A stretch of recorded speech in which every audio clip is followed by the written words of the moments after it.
Billy Frampton is the big talking point, and of course Brody Mihocek as well. But I'm saying Billy Frampton because we've just found out before we come in. He's been offered a 3-week suspension. Your thoughts? I think it's pretty harsh, to be honest. I've watched the incident a number of times.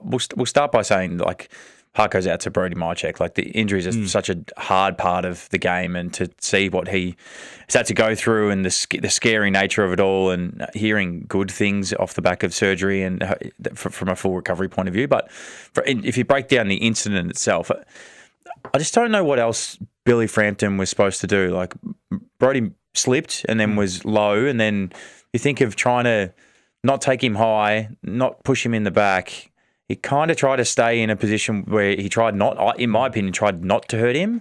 It just was a very unfortunate accident, and I find it hard to believe that that's worth 3 weeks. I don't think it's reportable at all, personally, but the AFL has given it 3 weeks. I'm going to take a stab in the dark and say that there'll be an appeal coming up from the Collingwood side. I don't think they'll cop that 3 weeks for that action will be part of it. Yeah, I think you make some great points. You mentioned there a reportable offence. So this is what Michael Christian has to do when he sits down. Is that a reportable offence? Is it unreasonable what Billy Frampton did? Which I agree with you. It was tackling. You're allowed to tackle in the game. Sometimes tackles can go wrong. That's why there's free kicks. You know, you catch people high or you throw them to the ground and sling.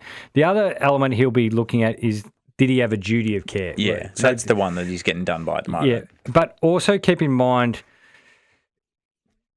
I don't mean to be critical of Michael Christian, but with these awkward ones where you sit there it seems to be a tendency to give them the suspension so then they can go argue their case at the tribunal. Yeah, it does. Sometimes these ones end up kind of passing the buck to the tribunal, so that it's in the MRO's eyes, like he's given the punishment and then it goes from there. Yeah, so you go argue your case, but I'll give you the punishment to go argue the case. Yeah. So you go up, Billy, and the team behind Collingwood and all the lawyers and everything like that, and you argue your case and we'll let someone hear it, and then we likely then probably have another appeal on top of that.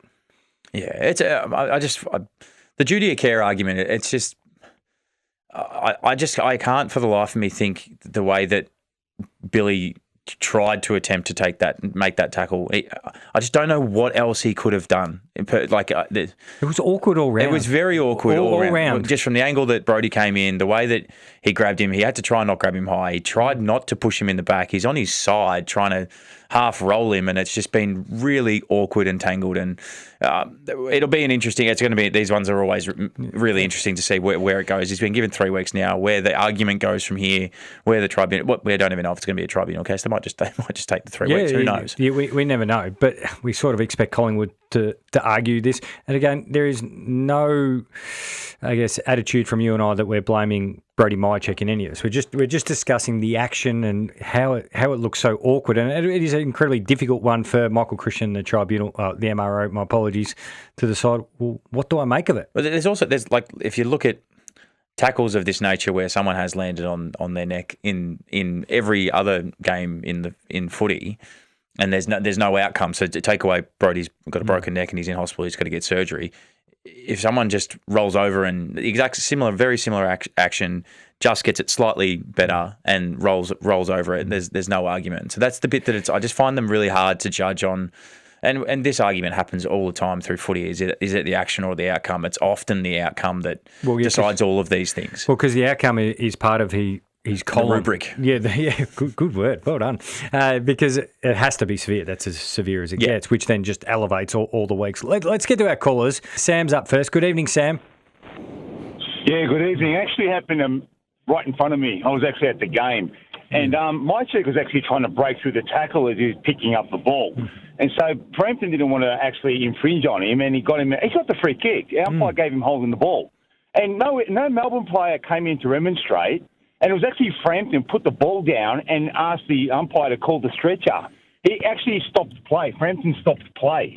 There was no malice in him whatsoever. So, look, yes, like sometimes you will have an accident on the football field, and in this case, you're going to penalise the player for the outcome. But at the same token, I mean, Maynard dislocated his shoulder the second time as a result of being tripped over. And if you can go look at the footage, that's an outcome that actually caused an injury too. Thanks for your call, Sam. Yeah, you sort of actually see Frampton not try and catch him high because, obviously when someone's sort of coming on that angle, it's really easy to get them around the shoulder because they're coming towards you pretty quickly and they're low. He's trying to get his arms around him, like almost around his midsection. Yeah, and then there's you can see he doesn't drive him with his body weight on his back because he's trying not to give away that free kick as well. This is the hard. It's going to be so difficult. It's going to be so hard. Whoever has to actually fully decide this one in the end, I do feel sorry for them. Craig's up next. Good evening, Craig. Good evening, gentlemen. Talk about a contradiction. That last ball stole my thunder a little bit, but so after Mihocek was taken from the ground and Billy got the free kick, I thought, well, that free kick should have been paid, but there's a whole contradiction in things. It's any wonder the punters and the fans are confused, and everybody who's played the game over the years and with all the rule changes, how that's such a contradiction. I think Michael Christian and his mates should be brought before bringing the game into disrepute. I mean, I don't understand it. No, I love your strong thoughts, Craig. And we have had many over the last few years where a free kick has been rewarded, but a player has been suspended. It's happened quite a bit, and we actually fill up our talkback lines with it. Hey, there was a free kick, and he's got 2 weeks or 3 weeks. So it's not unusual. We've got this off the text line, which you can text us anytime.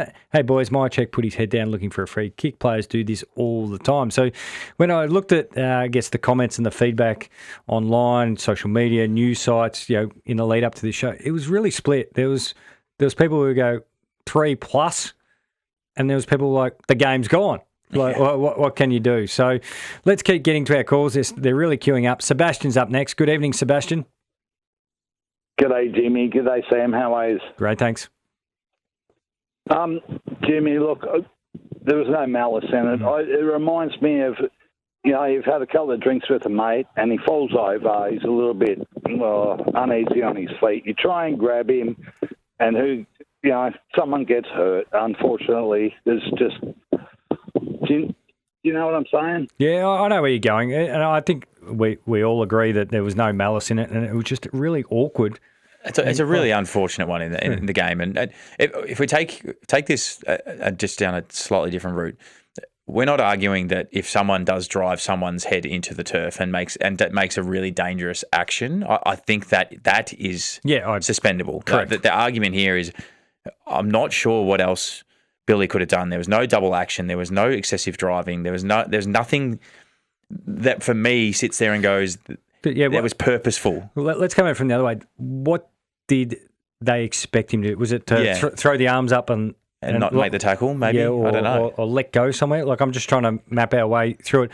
Sam is another caller here on Sports Today. Good evening, Sam. G'day, Jimmy. How are you? Great, thank you. That's the way. Look, I'm a Melbourne supporter, mate, and there's no doubt about that. What happened to Brody is no doubt it's a tragedy, but Billy did nothing wrong at the end of the day, as far as I'm concerned. He just played the game out. It's unfortunate things happen, and like I said, I'm a Melbourne supporter. I should be angry about it, but he did nothing wrong, mate. He played it as fair as he could. No doubt about that. And I feel sorry for him as much as I feel for Brody, as well as, as much as obviously he's got a long recovery to go through. But I feel sorry for Brody, for Billy, because he's going to have to, think about that for weeks. That he was the one on the end of it, and that's hard for someone to deal with. That's for sure. Yep, Sam. And just to end on a positive note, though, just the way Kasai has just played, mate. When he took that mark and barely took a step, he didn't even change direction and kick the goal, win the game. That's the way I love to watch footy. It's just exciting, and I didn't expect to win that game, and I didn't even yell out once, which is weird for me. But, yeah. So, saved your voice brilliantly, Sam, and we love hearing it here on Sports Today.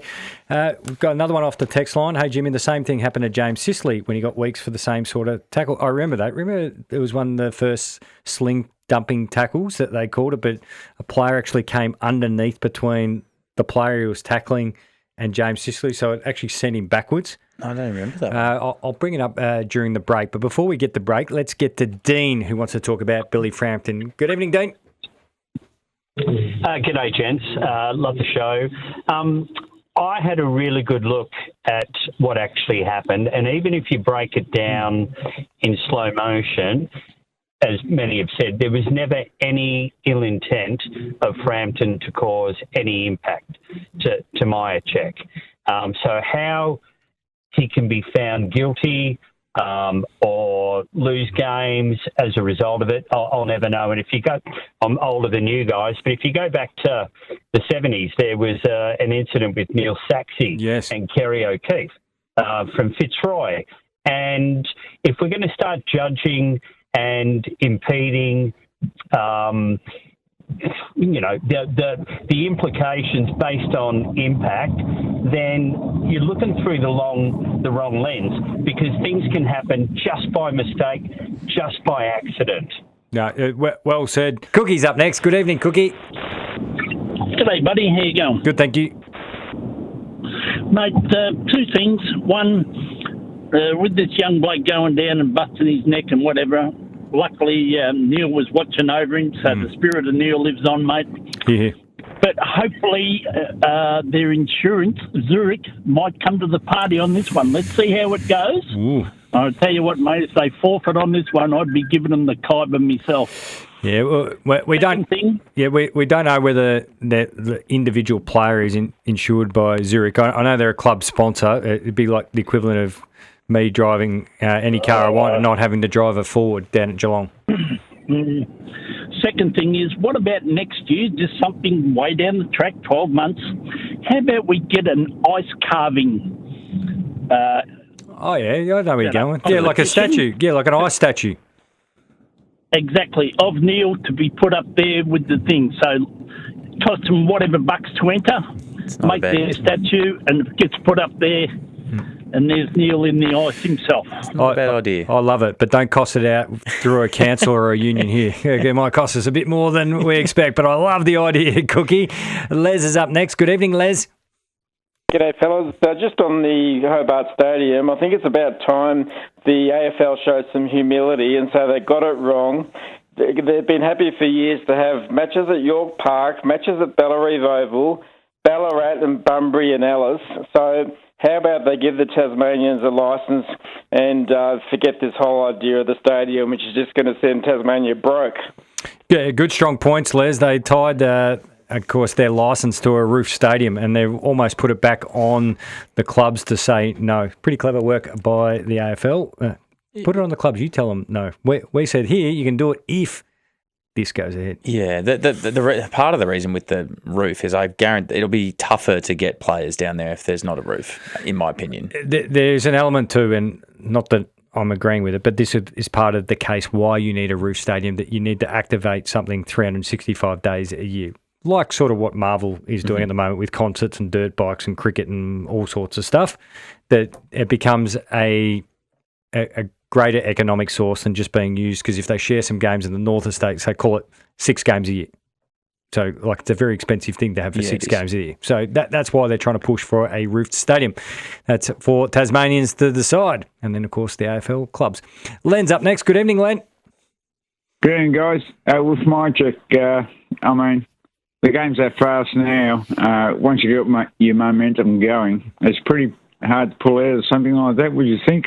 Yeah, it's very difficult. Of course, how big? I mean, you can't go backwards once you've got that momentum going forward and you get going down on a tackle, and you can't stop. I don't think there's anything malicious in it. It was just one of those things. Yep, it was an accident, an unfortunate accident, Len, and we'll be very curious to see what Collingwood does. You've got Billy Frampton's 200 centimetres tall, and what you reckon, 105? Well, at least 100. He'd be $1. He's in the 300 club, plus the height and the weight. And my check would be near the $1. He'd be $1. He'd be $1 in what, 195? Yeah, something along those lines. So we're nearly on 600. The total of centimetres and kilograms. It's a lot of mass. A lot of mass. Small space. Interestingly, with the speed of the game and the changes that the AFL's made, tackling numbers is one of the things that's gone down. Scoring's gone up, but tackling's gone down by about 4 to 5 a game. So balls in flow more. Balls in flow more, less contests. But to the idea around, yes, there's speed, but that maybe the contests are more in motion and in a higher velocity as opposed to in a small window. It always sounds harsh when I say this. Biggest loser this week. I preempted it, and I've got a little bit of audio for our man Simon Owens to play. Can you play Clarko, please? We were dreadful. Fremantle were good and we were dreadful. Perhaps even a bit of shame because we want to come over here and be putting on a better performance than what we did today. We just couldn't get the game at any stage on our terms. Usually there's some ebbs and flows in the game and you can get yourself back into the contest, but we just couldn't find a way to get back into the contest, which was really disappointing. What do you make of North Melbourne's effort over in Bunbury, game 1 of their 2 games in the West? It was as bad as I've seen in a while. I've watched a lot of North this year, just coincidentally when I've been working, they've been on, and I'm probably the most optimistic person on North. I have been as well, and I've been on this train for most of the year, and I've seen the style change. I've seen the strides they've made in their game. They've were consistent. They were competitive. 5 wins in 12 games. They didn't have that pretty much the last 5 years. And I remember on this show we came in.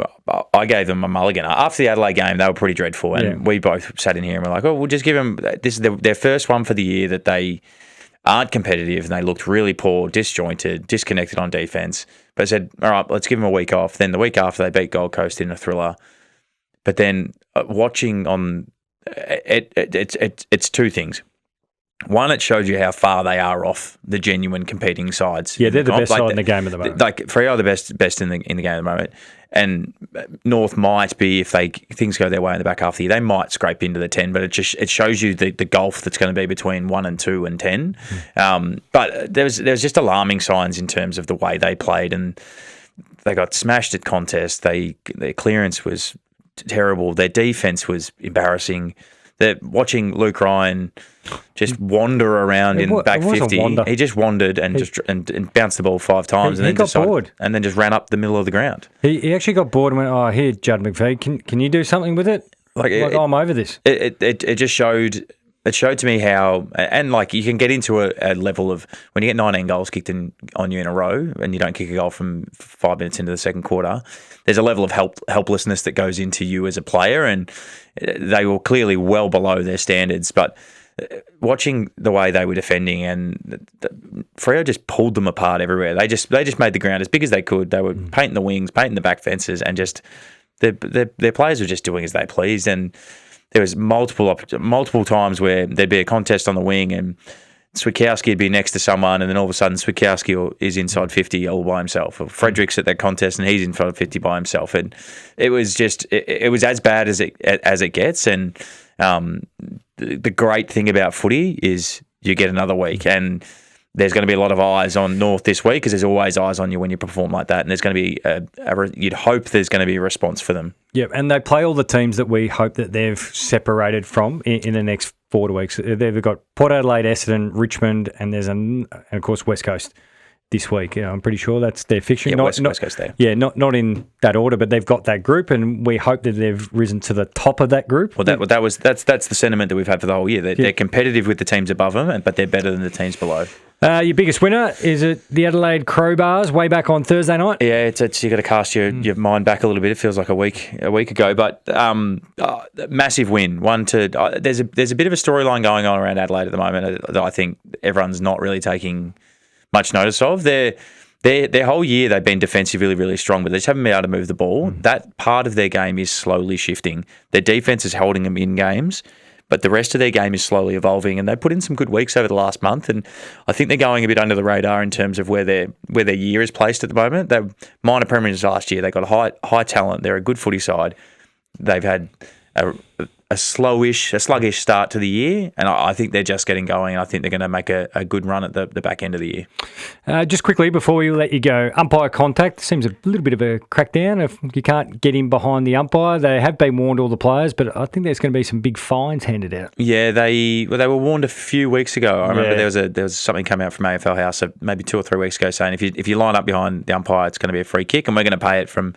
The other umpires are going to be watching specifically that. There's one in the Carlton Essendon game. Yeah, but they're both holding each other. They were both kind of holding each other there, but they both set up there, and then the free kick gets paid.